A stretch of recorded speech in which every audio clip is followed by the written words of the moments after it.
Alright, so this is my deck profile for my wind-up deck post Dragons of Legend. So I'm playing a few of the new cards that came out in the set. Um, and the deck is actually quite a bit different from my last deck profile. A lot of the changes I made just based off of the format, but I also made a few changes based off of the new set. I feel like I haven't really gotten enough testing in with the new meta after the set to get my deck to where it should be. I feel like it's still in flux, particularly the main deck. Um, the extra deck is pretty solid. I don't think I would change anything there. And then the side deck is also in flux, but I feel better about the side deck than I do about the main deck. So for the monster lineup, you want to try to keep the monster lineup as low as possible. Um, for overall, I tried running another tour guide and a curry bandit, just because it would make drawing two tour guides not as bad. They would both be live then. And also, tour guide is a really strong play against Geargia, which is still a popular deck even with Dragons of Legend releasing Soul Charge. Geargia is probably the deck I play the most often, followed by Dragons, Mermails, and Boojins. I've all played against a lot.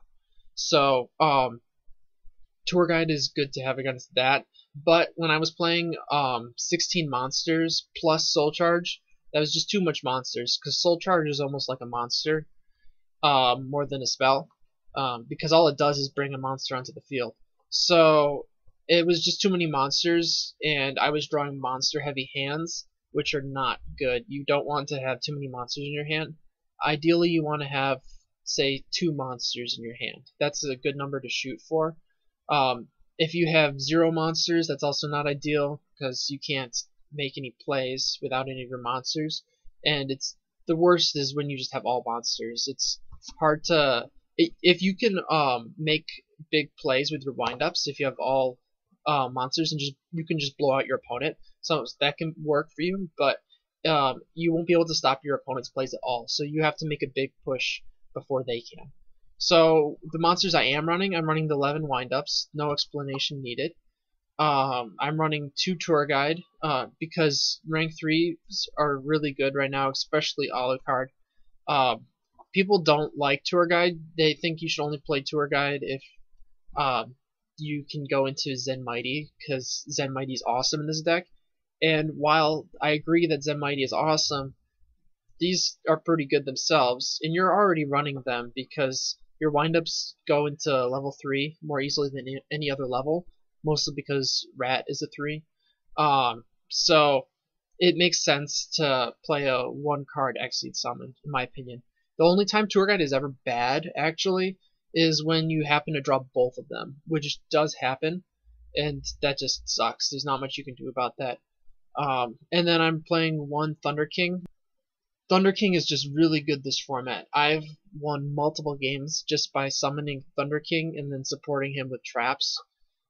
So it's too good not to main deck. It doesn't conflict with your engine that much. You can't really play Factory and Thunder King at the same time. But usually if one or the other is working for you, you don't need the other one. So it's usually a good card.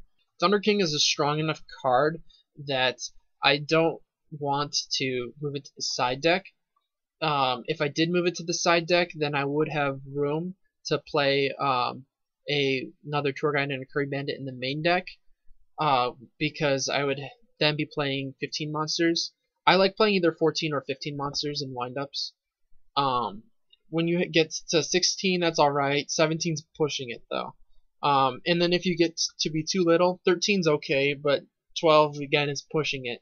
You kind of need to have monsters to actually be able to make plays, and late game, sometimes you do run out of monsters. So, but adding the Curry Bandit is actually something I'm considering with Soul Charge. I feel like my current deck doesn't make as good a use of Soul Charge as it should be. So I think I should either cut Soul Charge or change my deck to use Soul Charge more effectively. And I think the second option is probably the stronger option. So I'm probably going to be reworking this a little bit. And then onto my spells, I'm running 2 duality. I still feel like 2 is the right number. You want to be able to special summon, but usually your first turn you don't special summon, and uh, usually you can work in a turn where you don't special summon at all. There's a few times where I drop both of them, and then I have one sit in my hand because I special summon every turn except for one.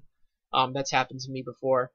Uh, so I feel like if you play 3, you'll draw into doubles more often, and you just don't want that. But you do want to draw duality as much as possible in singles, so I want to play 2 of them to try to get it more often. Dark Hole is still a pretty good card. It's good against Girgia, and it's good against Mermails because it is effective against Abyss Gaios. Abyss Gaios can be a problem for windups.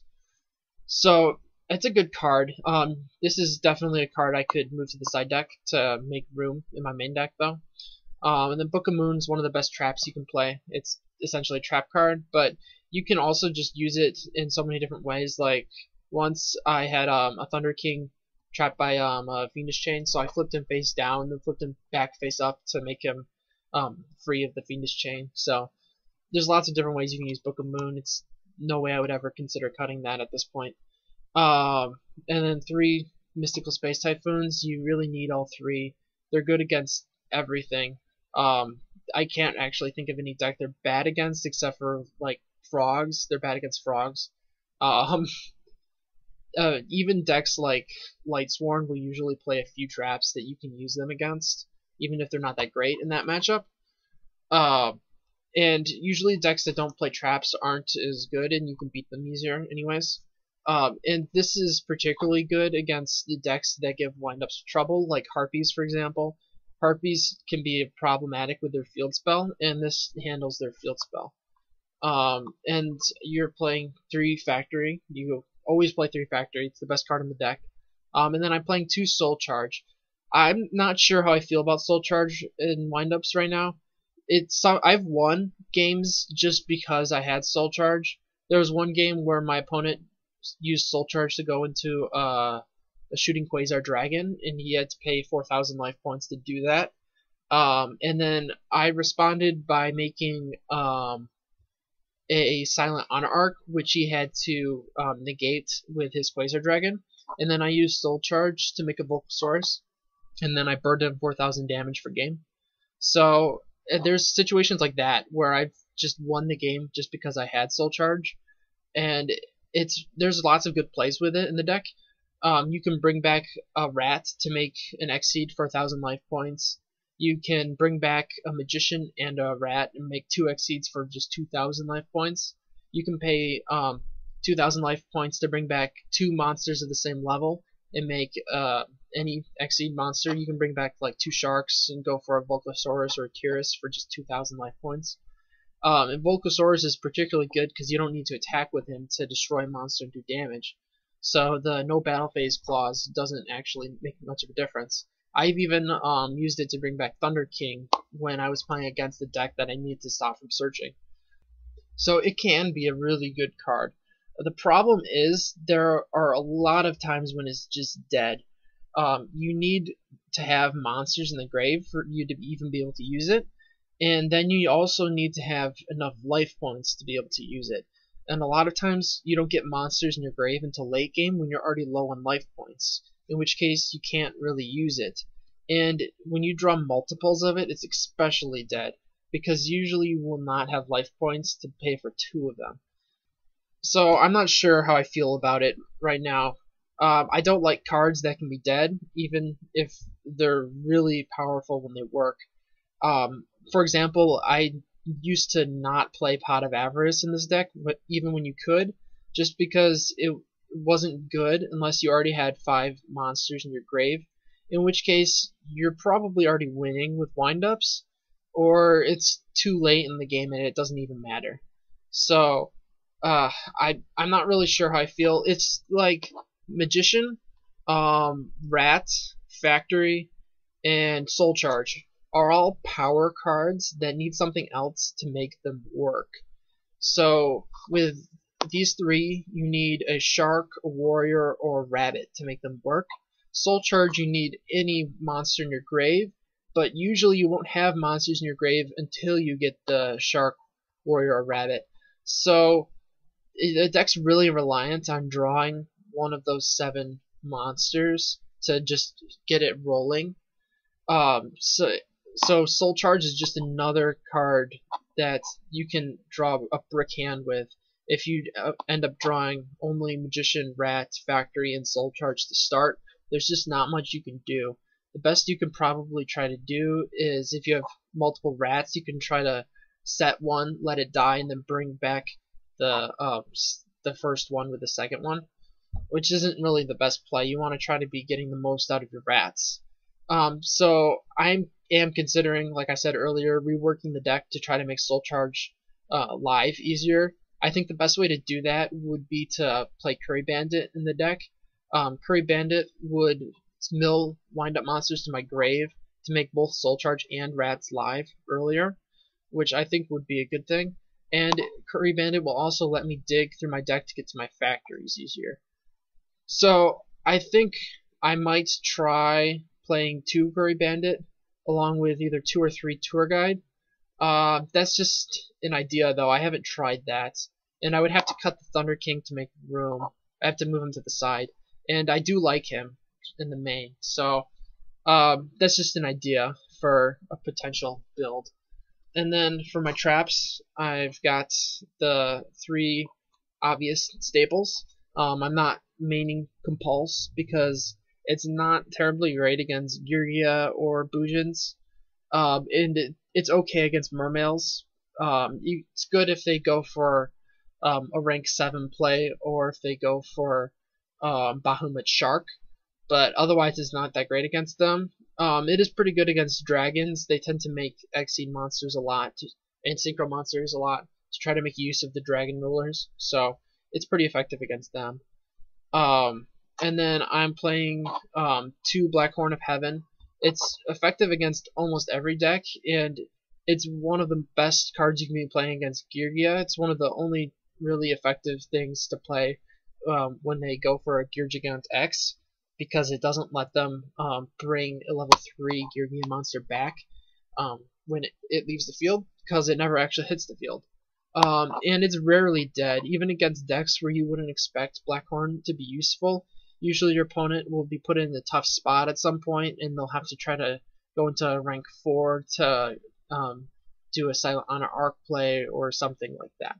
So it's a pretty good card against almost every deck, really. And then 3 Fiendish Chain. Fiendish Chain is just one of the best cards in that you can activate it during your opponent's main phase when they summon a monster, and you can also activate it later after the monster's already in the field. And it's a lasting effect, unlike Effect Veiler or Breakthrough Skill, so you negate their effect for multiple turns. The downside that it's continuous is not too big of a problem at this point. If you're playing tankies in your wind-up deck, then it can get cloggy with too many continuous spell and trap cards, but I'm not even playing tankies, so I don't have that problem really. And then the fact that it's continuous means that they can stop it with MST, but usually they save their MSTs for Factor anyways, so that's not really a problem. And then I'm playing 2-Dimensional Prison. Dimensional Prison is definitely better than Mirror Force at the moment. There's lots of monsters that can't be destroyed, and Prison gets around those. It's good to have just because it removes the monster from the field. There aren't that many good traps that actually will take a monster off the field. So, I'm playing 2 Mind Crush in the main. Most decks search. This can be a blowout in the right circumstances. If you play it first turn, then you'll know your opponent's entire hand, and then you'll be able to play around with everything that they have, which can win you games by itself if you play well. And also you can hit multiples potentially, which is always really nice. I'm playing 1 Dust Tornado because I wanted to play 4 MSTs in my main deck. The main reasons I wanted to do this were Harpies and Spellbooks, which I actually have not been playing a lot lately. But Dust Tornado has still been really good against most decks, and I've been seeing a lot of Skill Drain, and this is really good at hitting Skill Drain, which can be a problem for this deck. And then I'm playing 1 Wiretap. I like Wiretap better than Trap Stun right now, just because it's more effective against continuous traps and against counter traps. And both Black Horn of Heaven and Skill Drain can cause problems for windups, so Wiretap deals with both of those, so that's nice. And then for my side deck, I have all 3 max C. A lot of decks special summon, and it's just really good against those. It's kind of like a better upstart Goblin, in that it stops your opponent's play, it lets you cycle through 1 card in your deck, and it doesn't give your opponent 1,000 free life points. So against decks that have lots of effects that special summon, it's really good. And then 1 Twister, the 5th MST basically. I have Twister in the side deck because the only cards I would want to side an extra MST in for are continuous cards. They're Harpy's Hunting Ground, Skill Drain, Goes in Match, Rivalry of Warlords. Cards like that are the only cards that I would be worried about that I would want to side in a 5th MST for. So being able to hit it on the turn I draw Twister is a pretty good advantage. Also, Twister works around Royal Decree, which can be a problem with Bujin. Sometimes Bujins play Decree. In the main deck, I prefer Dust Tornado because there are a few decks like Girgia that just don't play face up spell or trap cards. The only things that they play face up are Fiendish Chain, pretty much. So that's much better in the main deck than Twister. And then I'm siding One-Dimensional Fissure for just graveyard decks. It's really good against things like Mermail. 2 Messenger of Peace. Messenger of Peace is really good against almost every deck. The one deck it doesn't do much against is Girgia, and since Girgia is really popular right now, I don't like Messenger Peace in the main, because it just doesn't do much to stop them. They can attack under it with Girgia Accelerator, and they can generate lots of advantage just as quickly as you can. So I don't really like Messenger Peace against them. 1 Compulse. There are a lot of decks that rely on making extra deck monsters, so Compulse is really good against them. You can hit their monster just right when they summon it. So it's a good card to have against certain matchups. And then I have the 1 Soul Drain on the side. Soul Drain, once again, like Fissure, against decks that are reliant on the graveyard, like Bujins, Mermails. So it's a pretty effective lockdown card against a lot of decks, and it doesn't do anything to hurt my deck at all. And then Light Imprisoning Mirror. The main thing that is for is Bujins, but it is also good against a lot of other decks like Constellars, Light Sworn, Hieratics. So there's a lot of decks that it hits. I don't actually side this in against Hieratics. There's just better cards, and I don't really need to side too much against them, but you could side it against them. And this is a blowout card against decks like Bujins. If they can't get rid of it, then they just don't have any effects. And then 2 Trap Stun in the side. This is still really good against trap heavy decks, and I still like it alongside Messenger of Peace. It's really good also against decks like Chain Burn. It just completely blows them out and just wins you the game. And then I'm citing 1 Vanity's Emptiness and 1 Needle Sealing. Those are both for decks that special summon and swarm a lot. So things like it's good against things like dragons. And then Needle Sealing is also good against Girgia. So they're pretty solid 1-ofs. I wouldn't want to play more than 1 of them because I don't want to draw multiples of them ever. They're not that good in multiples. And then for my extra deck, I feel really strongly about this extra deck. I don't think I would want to cut any of these unless there's a new card that's released that I really need to play. Just because these cards are better than anything else I could play in the extra deck at the moment. So I'm playing 1 Invoker. It is for OTK plays, and it also just pulls your warrior from the deck so you don't have to draw it. You want to try to dump your warrior into the grave as soon as possible, and it's best to dump him into the grave while using him as exit material for a rank 4 or rank 5. So Invoker's good for that. One Zenmain. Zenmain is still pretty good at stalling. It's not as good as Engineer is. Um, but there are situations where it's better. Sometimes your opponents can't attack over Zenmain's 2100 defense, and you can just sit on it for a while.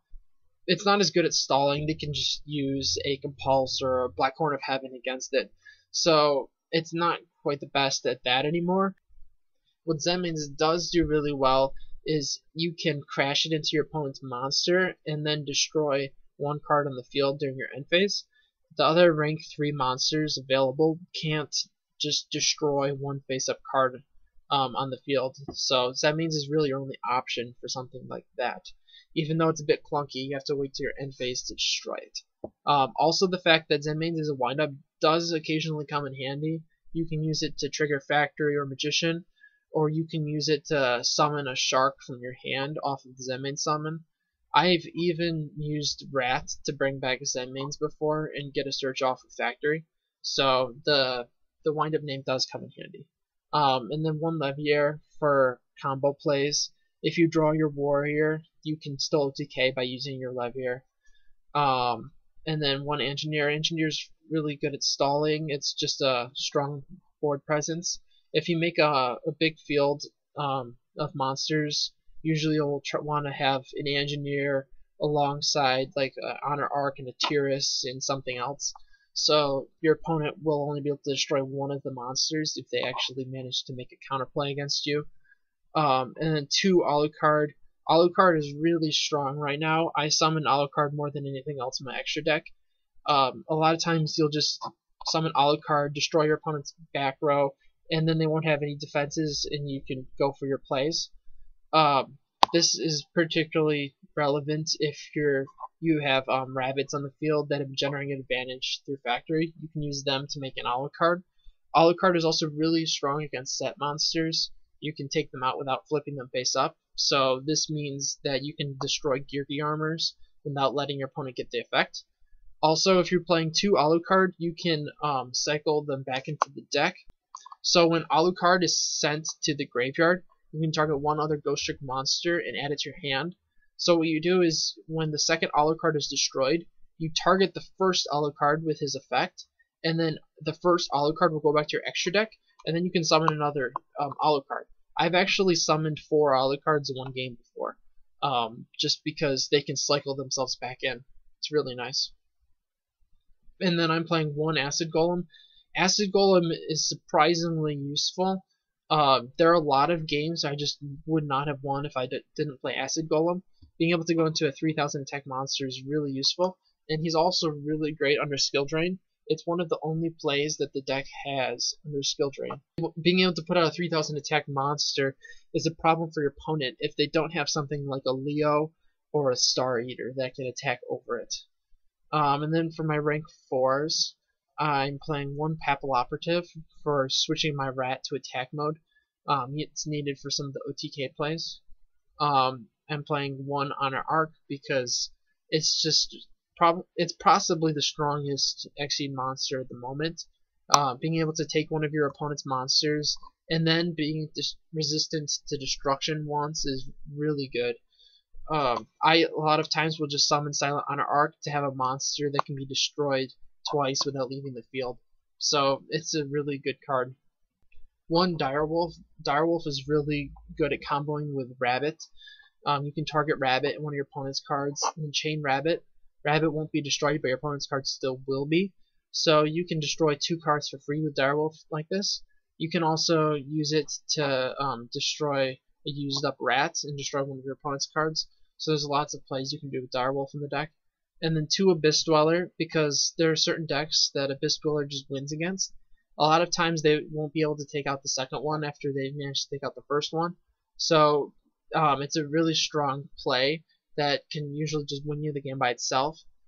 You just go into Abyss Dweller and put pressure on your opponent, then when they kill it, you immediately go into the second one, and then a lot of times they just can't recover from that. And then for rank 5s, I'm playing Vulcasaurus, Burn for Game. It's really powerful, being able to destroy a monster and then doing bird damage to your opponent. Tyrus is really good in that you can use it as a monster that can't be destroyed, and also can destroy 2 cards every turn, once by battle, and then a second time through its effect. So it's really good for the first 2 turns before its effect runs out. And then 1 Gaia Dragon to overlay on top of the Vulcasaurus if you need to attack directly afterwards. You can also use this if you need piercing damage. So that's my wind-up deck at the moment. Hopefully you enjoyed the deck profile. I know it went a little long, but I wanted to explain all my card choices. If you enjoyed the video though, be sure to check out some of my other stuff. I'll have links up after this.